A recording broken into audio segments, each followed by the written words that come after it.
કનુરામ સાહેબનો જય, જાનકી માતનો જય, સતકીર્તન કનુરામનો જય, સોનલ માતનો જય, કાંતિરામ બાપુનો જય, પધારેલ સર્વે સંત ભગવાનનો જય.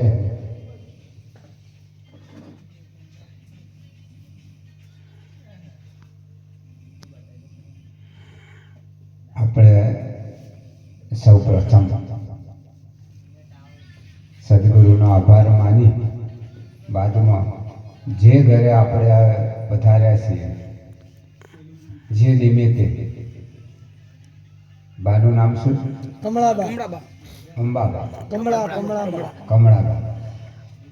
કમળાબાનો નિમિત્તે, એમના સ્વર્ગવાસ નિમિત્તે આપણે અહીંયા ભેગા થયા છીએ. એ નિમિત્ત કમળાબા બન્યા છે, જેમ નિમિત્તે આપણે સંતો, ભક્તો અને બધાને પધારવાનું થયું, આવવાનું થયું, વરસ વરસ દર્શનનો લાભ લેવાનો થયો. સૌ પ્રથમ તો બધા ગુરુમુખી તો બેઠા જ છે, એ સિવાય આજના છોકરાઓ, જુવાનિયાઓ જેણે સદગુરુ એટલે શું, એટલે ખાલી માણસ માનીને બેઠા હોય, એટલે સદગુરુ શા માટે કરવા, સદગુરુ કોણ છે, સદગુરુ પાસે શા માટે જવું, સદગુરુ કરવાથી શું થાય, આ બધા પ્રશ્નો થતા હોય. એટલે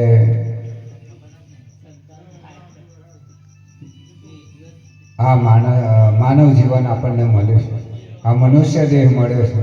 તો મનુષ્ય દેહ શા માટે મળ્યો છે? મનુષ્ય દેહ એટલા માટે મળ્યો છે કે આ મનુષ્ય દેહમાં રહી આપણે આગળની જે લક્ષ 84માંથી છૂટી જવા માટે આ મનુષ્ય દેહ મળ્યો છે. ફક્ત ને ફક્ત ભગવાનનું ભજન કરવા માટે મળ્યો છે. અને ભગવાનનું ભજન ના થાય કેમ કે આપણે ભગવાન જોડેથી કોલ કરીને આવેલા છે કે ભગવાન તું મને આ 84માંથી મુક્ત કર, હું તારું ભજન નહીં ભૂલું. પણ આપણે અહીંયા આવીને માયામાં ફસાઈ ગયા છીએ અને દરેક સંસારની અંદર વેચાઈ ગયા છીએ. કાકા, મામા, દાદા, બહેન, બનેવી પરિવારમાં વેચાઈ ગયા છીએ, સમગ્ર દુનિયામાં વેચાઈ ગયા છીએ, સંબંધોના તાણાવાણામાં અને દરેક કામ ધંધા બધામાં વેચાઈ ગયા છે. પણ એક સેકન્ડ કે એક મિનિટ પણ આપણે આપણા પોતાની જાત પ્રત્યે વિચારતા નથી કે હું કોણ છું, શા માટે મને આ મનુષ્ય જન્મ મળ્યો છે. જ્યાં સુધી આ વિચાર નહીં થાય, પોતાનો વિચાર નહીં થાય, ત્યાં સુધી સદગુરુ તરફ જવાનો રાહ નહીં મળે. સૌ પ્રથમ સદગુરુ તરફ જવા માટેના રાહ માટે એક વસ્તુ આપણે વિચારવાની કે દરેક ભણેલા ગણેલા જે જુવાનિયા છોકરાઓ છે એમને વિચારવાનું કે ભાઈ આખી દુનિયામાં, આખા સંસારમાં, દુનિયાના કોઈ પણ ખૂણામાં જીવ જંતુથી માંડીને, જનાવરથી માંડીને, ઝાડ પાનથી માંડીને, મનુષ્ય, દરેક અબજો પબ્લિક હશે, એનાથી પણ વધારે હશે. આ બધાની અંદર આ બધાને જીવાડનાર કોણ? આખી સૃષ્ટિમાં, આખી દુનિયામાં. ફક્ત ભારત દેશની વાત નહીં, આપણે તો કદાચ આપણે માતાજી વાળે છે કે ભગવાનજી વાળે છે એમ માનતા હોય, બરાબર. પણ આખા સમગ્ર દુનિયાની વાત કરો, જીવ જંતુથી દરિયાના કેટલા બધા જીવો છે, બરાબર, પાણીના, એ બધાને કોણ જીવાડે છે? સૃષ્ટિના સકળ જીવોને કોણ જીવાડે છે? બરાબર, એ કોણ જીવાડે છે? એ પહેલો વિચાર કરવો પડે કે એને કોઈ બીજું કોઈ જીવાડતું નથી. પણ વિચાર કરશો ખાલી એક સેકન્ડ માટે આ પરમાત્મા આ શ્વાસ બંધ કરી દે તો શું થાય? 5 મિનિટ માટે આ હવા બંધ કરી દે તો શું થાય? આખી દુનિયાનું તો જીવાડી કોણ રહ્યું છું એ આપણે વિચારવાનું, તો એને જાણવાનું છે કે આ શું છે. તો ભગવાન એ છે, પણ કેવી રીતે, કેમનો છે એ સદગુરુ આપણને સમજાવો. સદગુરુ પાસે જઈએ તો આ શ્વાસની ખબર પડે. તો આ શ્વાસ શું છે એ ખબર પડે. શ્વાસ બંધ થઈ જાય એટલે અહીંયા કોઈ બચાવવા આવી શકે એમ નથી. અને સંતોના પુરાવા છે કે શ્વાસ બંધ થઈ જાય તો ગુરુ જો સામો આવીને ઊભો રહે ને તો કાળકટ પાછો જાય. એવા ઘણા બધા પુરાવા છે કે મોરાર સાહેબે 12 મહિના મોત પાછું ઠેલી લીધું. એ તો આપ વડીલ છો, ખબર છે. જે ઘણા બધા પુરાવા છે. આ ભીષ્મ પિતાએ 6 મહિના મોતને ઠેલી લીધું. પણ એ તો શું છે કે સંતો કુદરતી પ્રક્રિયામાં સામે ચાલી કોઈ છેડછાડ કરતા નહીં કે સંતોની પાસે આ બુટી છે. સંતો પણ આ મોતમાં પાછું ઠેલી શકે છે, પણ કુદરતી પ્રક્રિયાની અંદર છેડછાડ ના કરે. જેમ ચાલતો હોય એમ ચાલવા દે. એટલે સદગુરુ એટલા માટે કરવાના છે કે આ લક્ષ 84માંથી છૂટવા માટે કૂતરા, બલાડા, ભૂંડ, પાડા, બકરા, ઊંટ આ બધું બનવું પડે નહીં. કારણ કે આપણે એ બધાની દશા જોઈએ છે કે એની દશા કેવી છે. એટલે આ બધી દશા જોઈ નહીં પણ આપણને કંઈ થતું નહીં. કાલે અમારી દશા આવશે, આ છૂટશે એટલે ગમે તે યોનિમાં જશે. પણ એ યોનિમાંથી છૂટવા માટે આપણે આમાંથી બહાર નીકળવાનું છે. બીજું એક વસ્તુ સરસ છે કે ભગવાનની મૂર્તિ આપણે બનાવે. કોણ બનાવો? મનુષ્ય. ભગવાનની મૂર્તિ મનુષ્ય બનાવે. મનુષ્ય બનાવે ને. પણ ભગવાને કઈ મૂર્તિ બનાવી? જે પરમાત્માએ જે મૂર્તિ બનાવી છે એ કઈ? તો પરમાત્મા એ મનુષ્ય ન ગળ્યો. ભગવાનની બનાવેલી મૂર્તિની કોઈ કિંમત કરતું નહીં. અને પોતાની બનાવેલી મૂર્તિની કિંમત થાય છે લાખો કરોડ. પણ પરમાત્માની મૂર્તિની કોઈ કિંમત કરતા નથી. એટલે પ્રગટ સ્વરૂપનું માનવાનું કીધું છે કે જે દેખાય છે ને એ જ માની લે. કારણ કે પેલું ત્યાં બનાવેલું છે દરેક વસ્તુ સંસારમાં. પણ પરમાત્માએ જે બનાવેલું છે એની આપણે કિંમત નહીં કરતા, થતી જ નહીં. કારણ કે આ મનુષ્ય કોઈ માણસ નહીં ગણતો. પેલી મૂર્તિ તો કોઈ માણસે બનાવેલી, ભગવાનની હોય કે માતા હોય કે મહાદેવની હોય, એ તો માણસે બનાવી છે. પણ પેલાની બનાવેલી મૂર્તિની કિંમત થવી જોઈએ. એટલે આ આપણે જો બુદ્ધિથી વિચારીએ તો પણ ખ્યાલ આવી જાય. હવે રહી વાત સદગુરુ પાસે જઈ આ બધી વાત જાણી લેવી. આ બધી વાત જાણ્યા પછી સદગુરુના વચનમાં રહેવું. સદગુરુના વચનમાં જો રહીશું, સદગુરુના સાનિધ્યમાં રહીશું. સદગુરુના વચનમાં રહેવું એટલે સદગુરુના વચનમાં રહેવું એટલે સદગુરુ જે કહે કે ધ્યાન મૂલમ ગુરુ મૂર્તિ, પૂજા મૂલમ ગુરુ પદમ, મંત્ર મૂલમ ગુરુ વાક્ય. જો ગુરુ જે કહે, જે પ્રમાણે કહે, એવું નહીં કે ગુરુ જે વચન આપે છે અને આપણને એનું સ્મરણ કરીએ પછી ગુરુની કોઈ જરૂર નથી નહીં. એમ નથી. ગુરુ જે કહે એ બધું કરવું પડે. કેમ કે જે સ્મરણ આપ્યું છે એ સ્મરણમાં તમારું ધ્યાન નહીં રહે. ગુરુ કેમ નહીં કરો તો જે તમને આપ્યું છે એની પ્રતીતિ થાય નહીં. કારણ કે એની પ્રતીતિ કરાવવા માટે જ આ બધું કરવું પડે. સદગુરુનું સાનિધ્ય, સંતોનું સાનિધ્ય, આ બધું કરવું પડે. અને બીજું કે સદગુરુ કરવા માટે ઘણા મહાપુરુષોના દાખલા એવા છે કે ભણેલા ગણેલા છોકરાઓ સાંભળતા હોય તો ધ્યાન દઈને સાંભળજો કે રામકૃષ્ણ પરમહંસ સ્વામી વિવેકાનંદના ગુરુ. એ તો ભણવામાં પણ આવે છે. સ્વામી વિવેકાનંદના ગુરુ એ કાળકા માતાના પૂજારી હતા. કાળકા માતાના પૂજારી. અને કાળકા માતાના જોડે સાક્ષાત વાત કરે, ધ્યાનમાં બેસે ને એટલે જે કે એ માતાજી કરે. એ જે બોલે એ થાય, જે કે એ કરે, બરાબર. દરેક કામ થાય. હાજરા હાજર કહો તો એ બરાબર છે.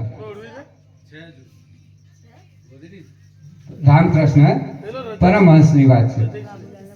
એટલે આ બેને સાક્ષાત વાત થાય, બધું કામ કરે અને એક સહેજ યાદ કરે એટલે માતાજી પ્રગટ થઈ જાય. આ રીતે ભક્તિ કરતા કરતા રામકૃષ્ણ પરમહંસને 40 વર્ષ વીતી ગયા. કેટલા? 40 વર્ષ. 40 વર્ષની ભક્તિ એક ધારી હોય માતાજીની તો વિચાર કરો એટલે કેટલી સિદ્ધિઓ મળે. ઘણી મળી હશે ને, છતાં જોજો શું થાય. પછી રામકૃષ્ણ પરમહંસ એક વાર માતાજીના ધ્યાનમાં બેઠા હતા. ધ્યાનમાં બેઠા હતા એટલે એમને સામે જે મૂર્તિ હતી એ મૂર્તિની આંખમાંથી આંસુ નીકળવા માંડ્યા. એ મૂર્તિમાંથી આંસુ નીકળવા માંડ્યા એટલે રામકૃષ્ણ પરમહંસે જોયું કે માતાજીની મૂર્તિમાંથી તો આંસુ નીકળે. એટલે રામકૃષ્ણ પરમહંસે ધ્યાન કરીને માતાજીને પૂછ્યું કે માતાજી, આ તમારી આંખમાંથી આંસુ? મારી કોઈ ભૂલ થઈ? મેં આટલા વર્ષથી ભક્તિ કરી, મેં કશું જોયું નહીં, મેં આ કોઈ દિવસ આંસુ જોયા નથી, તો અત્યારે કેમ તમારી આંખમાંથી આંસુ પડે? એટલે માતાજીએ કહ્યું ભાઈ કંઈ નહીં બેટા, એ તો તું ભક્તિ કરે એટલે હરખના આંસુ. પણ રામકૃષ્ણને ખબર પડી ગઈ કે ના માતાજી તમે સાચું કહો. અને એણે જીદ પકડી, કારણ કે ભગત હઠે ચડે એટલે એ માગી નજરે.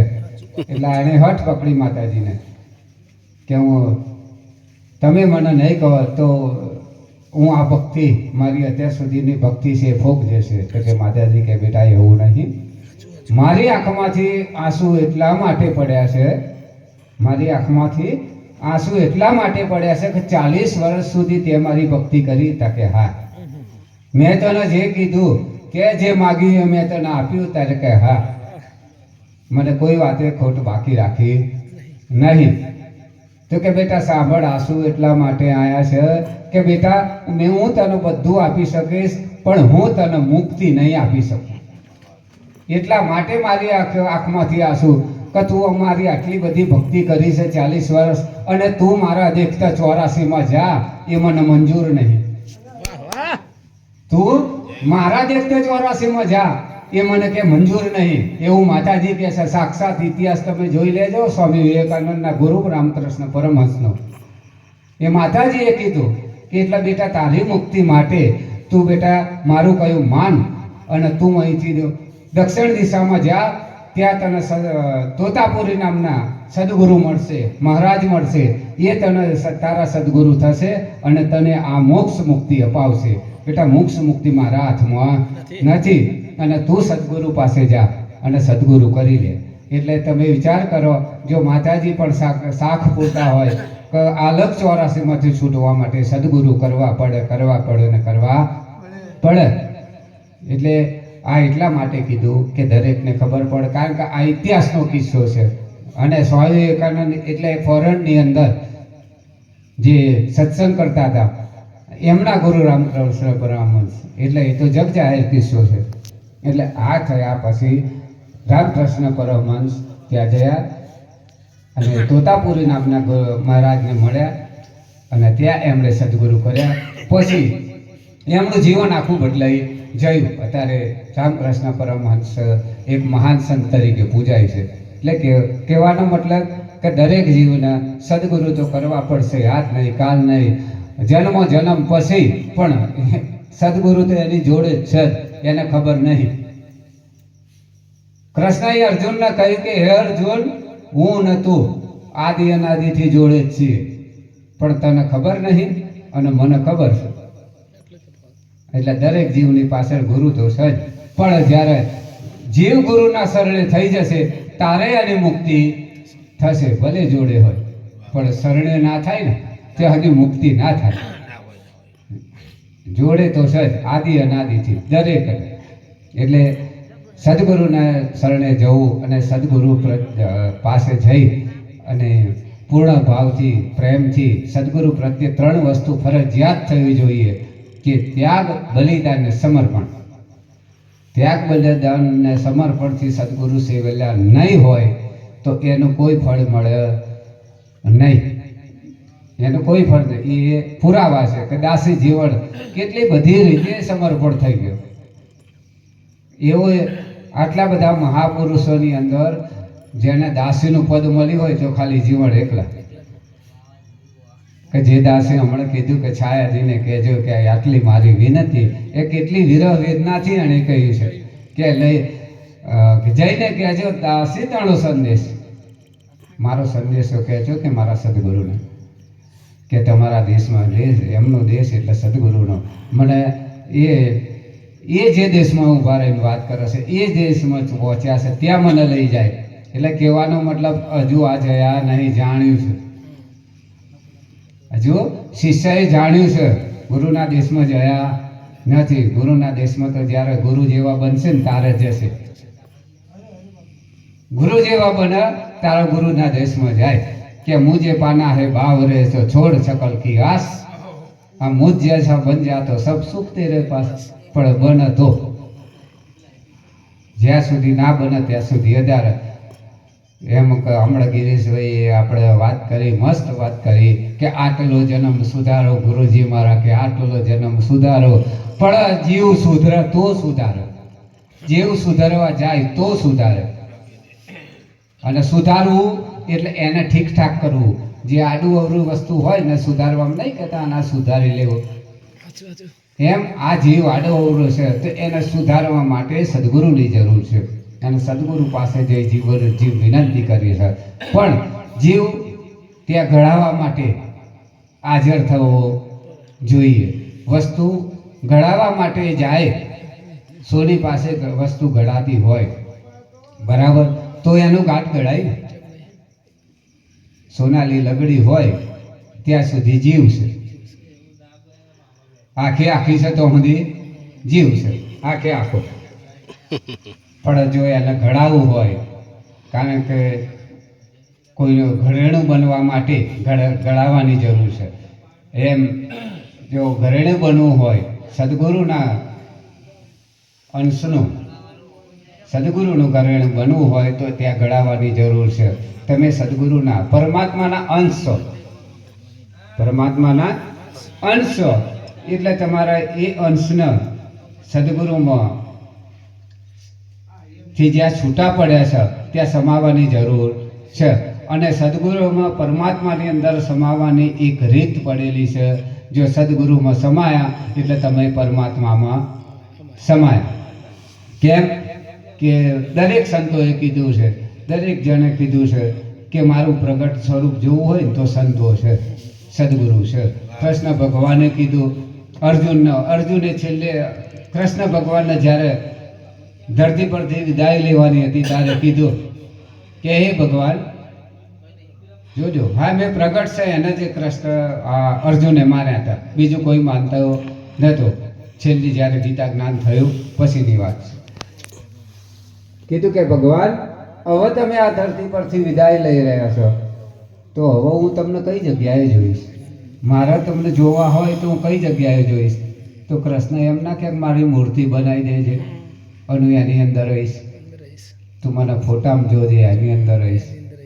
પણ એવું કશું ના કીધું. પછી એમ ના કે આગળ ઉપદેશ આપેલો છે કે અણુ અણુમ શું, તો એવું ના કે હું અણુ અણુમ જોઈ લેજે, ના એવું ના કીધું. જોઈ લેજો પુરાવો અંદર ગીતામાં. એને કીધું અર્જુનને કે હે અર્જુન, તારે મને જોવો હોય ને તો કોઈ હું સાધુ કે સંતના સ્વરૂપમાં, ગુરુના સ્વરૂપમાં જ દેખાઈશ, બીજે ક્યાંય તને જોવા મળું નહીં. પછી આપણે અહીં બધાય માથા કૂટીએ તો એમણે પોતે જ કહ્યું છે, એમણે પોતે જ કીધું છે, આ લેખિત પુરાવો. એમણે પોતે જ કીધું છે કે હું ગુરુ કે સાધુ સંતના આ સ્વરૂપમાં જ તને દર્શન આપીશ, બીજે ક્યાંય તને મળું નહીં. આવું એમણે કીધું છે. એટલે આપણે કેવું થયું છે ખબર છે? આપણે ભગવાનને માનીએ છીએ, આપણે ભગવાનને બરાબર માનીએ છીએ એમ બહુ વિશ્વાસથી, પણ ભગવાનનું કહ્યું માનતા નહીં. ભગવાન જે કહે છે આપણે માનતા નહીં.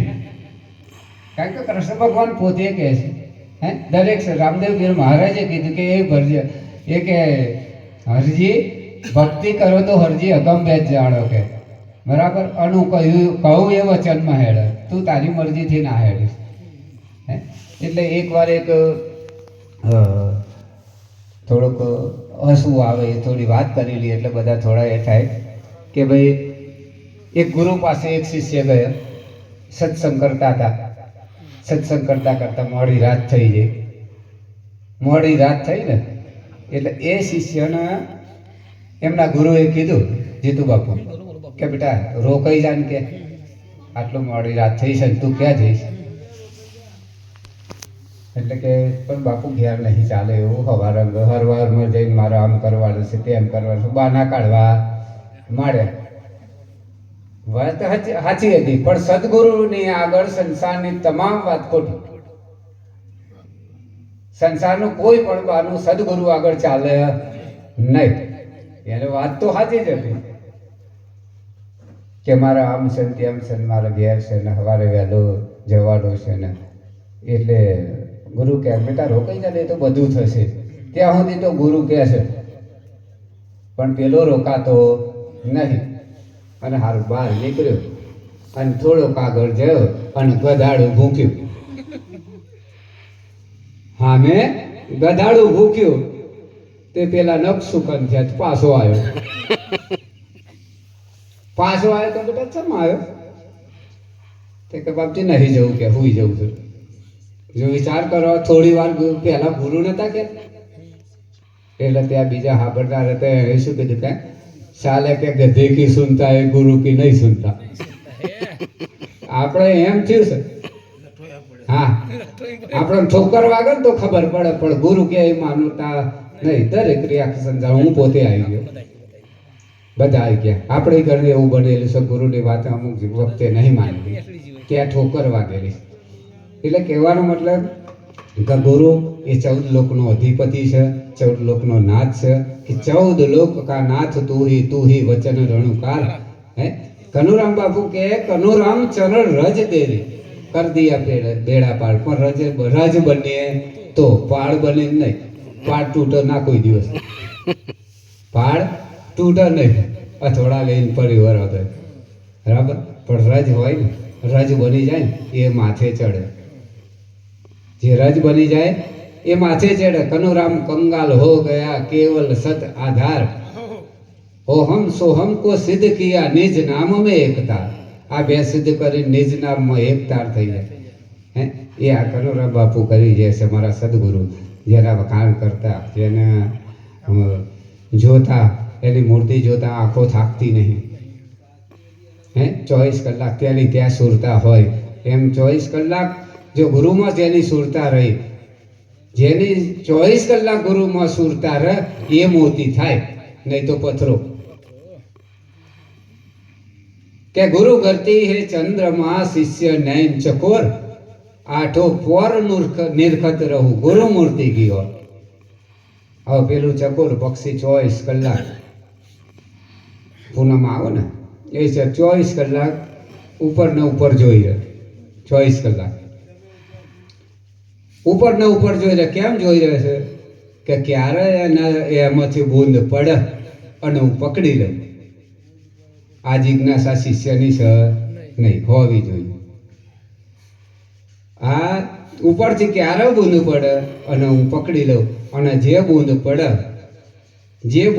એ ધરતી પર પડવા દે નહીં આ ચકોર પક્ષી એકદમ ગુલટી મારીને પકડી લે એ બૂંદ અને એ બૂંદ જે ગળી જાય ને એ મોતી થાય બાકીના બૂંદો નીચે પડે પાણી થાય પથરા થાય પાણી થાય એ મોતી પાક નહીં એની કોઈ કિંમત ઉપજે નહીં એમ સદગુરુના હજારો શબ્દ સાંભળ્યા હોય ને પણ જો નાભીમાં ના ઠર્યો હોય ને તો એ બધા પથરા કહેવાય એની કિંમત નહીં અને જે નાભીમ ઠર્યો હોય એ મોતી થાય એનાથી તમારી કિંમત થાય એટલે ગુરુને દરેક શબ્દનો ધ્યાન રાખવું પડે ગુરુ શું કહે છે જો ગુરુ કયું વાત કહે છે કયું વચન કહે છે હે હસતા હસતા રમતા રમતા